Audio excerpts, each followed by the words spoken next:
প্রিয় বন্ধুগণ, আসসালামু আলাইকুম। আজকে একটা নতুন ভিডিওতে আবার আপনাদের সামনে চলে এসেছি। সবাই কেমন আছেন কমেন্টে অবশ্যই জানাবেন।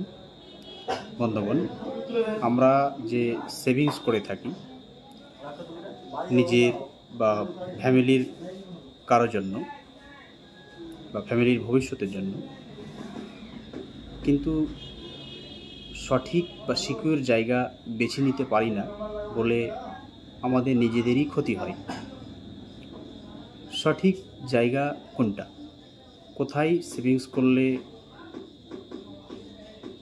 রিটার্ন ভালো পাওয়া যাবে, বা আপনি যেখানে ইনভেস্ট করেছেন সেটা কি আপনার সিকিউর জায়গা, সেখানে কি ইন্স্যুরেন্স পাওয়া যাবে, বা সেটা কি গভর্নমেন্ট অফ ইন্ডিয়া নাকি প্রাইভেট কোনো কোম্পানি।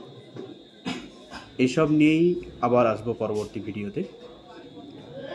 পরবর্তী ভিডিও আসা পর্যন্ত আপনারা ভালো থাকেন, সুস্থ থাকেন, আর আমার ফেসবুক পেজটা ফলো করবেন, লাইক শেয়ার করতে ভুলবেন না। ধন্যবাদ।